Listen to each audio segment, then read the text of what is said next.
हरे कृष्णा, राधे राधे। आपका मेरे YouTube channel माया के लड्डू गोपाल पर बहुत बहुत स्वागत है। तो आज मैं आपको बताने वाली हूँ ऐसी चीज़ों के बारे में, यदि आप धनतेरस पर खरीदते हैं तो आपके घर में लक्ष्मी माता खींची चली आती है। धनतेरस दिवाली का सबसे पहला उत्सव होता है। धनतेरस पर जो भी ये चीज़ें खरीदता है तो उनके घर में 13 गुना ज़्यादा बढ़ोतरी हो जाती है। तो उनमें सबसे जो पहली चीज़ होती है, आइए उसके बारे में बताती हूँ।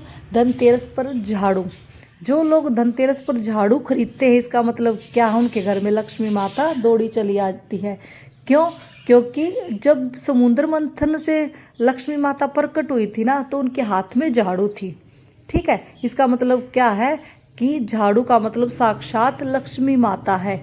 देखो, आपको पता भी होगा कि सब घरों में कभी भी झाड़ू को आगे नहीं रखते। क्यों नहीं रखते? क्योंकि लोग अपने पैसों को, अपने ज्वेलरी को बाहर थोड़ी रखते हैं, छुपा के रखते हैं। ऐसे ही झाड़ू भी लक्ष्मी माता होती है, उसको ना आगे नहीं रखा जाता, छुपा के रखा जाता है। ठीक है, देखो ये भी सुना होगा कि झाड़ू को लांगना नहीं है, झाड़ू को खड़ा नहीं करना है। ठीक है ना, सबको सुना ही होगा। हाँ, लेकिन खरीदते टाइम ये ध्यान जरूर रखें, आप फुल झाड़ू ले, सिंक वाली ले, कोई प्रॉब्लम नहीं है।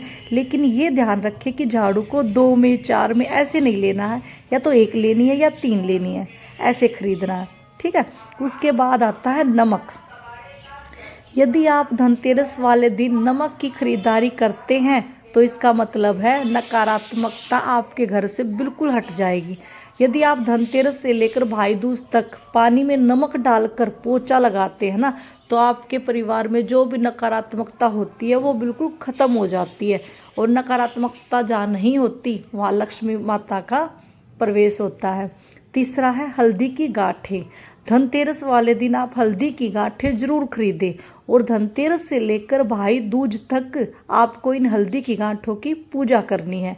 और भाई दूज वाले दिन पूजा करने के बाद आप फिर इनको लाल कपड़े में बांधकर अलमारी में रख दे। फिर अगले साल फिर धनतेरस आएगा तो आप इनको निकाल ले, नदी में प्रवाहित कर दे। और जो नई हल्दी की गांठें आप जिनकी पूजा करोगे, फिर उनको अलमारी में रखना है। ठीक है, उसके बाद आता है माँ लक्ष्मी की कोड़ियाँ। देखो, धनतेरस वाले दिन सभी लोग सभी घरों में माँ लक्ष्मी की कोड़ियाँ जरूर खरीद के लाते होंगे। ठीक है, इसका मतलब क्या है कि कोड़ियों की ओर माँ लक्ष्मी अपने आप खींची चली आती है। ठीक है, उसके बाद आता है माता लक्ष्मी की चरण पादुकाएं। देखो, ये बात भी सबको पता है कि चरण पादुका खरीद के लेके आते हैं, घर के बाहर लगाते हैं। लेकिन कई बार क्या होता है, लोग लोहे के या प्लास्टिक के ले आते हैं और उनको लगा देते हैं, वो गलत है। लोहे और प्लास्टिक की चरण पादुका नहीं लेके आनी। आप सोने की ले सकते हो, सोने की नहीं ले सकते आप चांदी की ले सकते हो। अगर चांदी की भी लेने में आप सक्षम नहीं हो ना, आप खुद अपने हाथों से बना सकते हो रंगोली के द्वारा माता रानी की चरण पादुकाएं।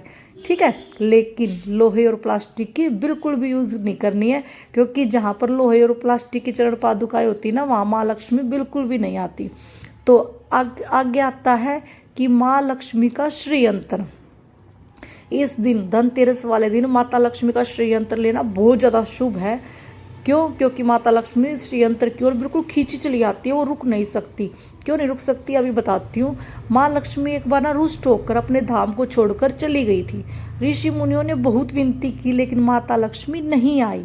तब एक ऋषि ने श्रीयंत्र की रचना की, तब माता लक्ष्मी अपने आप खींची दौड़ी चली आ गई। तो इसका मतलब श्रीयंत्र बहुत ही ज़्यादा शुभ माना जाता है। और अगला है, आप किसी भी तीर्थ स्थल पर एक पीपल का वृक्ष लगाकर आए, और फिर आप देखें कि जो भी आपके जो पितृदोष होते हैं ना, सब खत्म हो जाएंगे। ठीक है, अगर आप किसी तीर्थ स्थल पर नहीं जा सकते हो तो आप कहीं पर भी पीपल का वृक्ष है, वट वृक्ष है, या फिर आप नीम का वृक्ष, कोई भी वृक्ष आप लगा सकते हो, कहीं पर भी लगा दो। ठीक है, जैसे जैसे वो वृक्ष ग्रोथ करेगा ना, ऐसे ऐसे आपकी परेशानियां खत्म होती आ जाएंगी। उसके बाद है कि साबुत धनिया। सबको पता होगा, लेकिन फिर भी मैं बता रही हूँ कि साबुत धनिया, इसकी पूजा करें आप धनतेरस से लेकर भाई दूज तक। ठीक है, पूजा करने के बाद फिर आप जो साबुत धनिया है, आधे धनिए को तो आप गमले में बोले अपने रूम में रख ले। ठीक है, और आधे धनिए को आप लाल कपड़े में बांध कर अलमारी में रखें। जैसे जैसे आपके गमले में ग्रोथ करेगा ना, धनिया बाहर निकलेगा, तो वैसे वैसे आपके घर में पैसा आना शुरू हो जाएगा। जो अलमारी में रखा हुआ धनिया है वही सेम प्रोसीजर है कि नेक्स्ट ईयर जब आपका ये धनतेरस आएगा उसको आपने निकालना, नदी में प्रवाहित करना, या फिर उसको गमले में आप बो सकते हो, और अलग से जो भाई दूज के बाद पूजा होगी ना वो फिर आप ऐसे ही बांध के रख सकते हो। तो बस मैं आपको यही बताना चाह रही थी कि धनतेरस के दिन आप क्या चीज़ें खरीदें। कोई भी गलत चीज़ें नहीं खरीदनी है। ये देखो, ये सारी भी ज़रूरी नहीं है कि आपको ये सारी लेनी ज़रूरी है। इन्हीं में से जो आपको अवेलेबल हो सके, जो आप आसानी से ले सके, वो आप ले सकते हैं। और घर में साफ़ सफाई ज़रूर रखें। साफ़ सफाई से लक्ष्मी माता जल्दी गृह प्रवेश करती है। तो अगर आपको भी मेरा वीडियो अच्छा लगा हो तो वीडियो को लाइक शेयर ज़रूर करें, ठीक है। और मिलते हैं अगली वीडियो में, तब तक के लिए राधे राधे, जय श्री कृष्णा।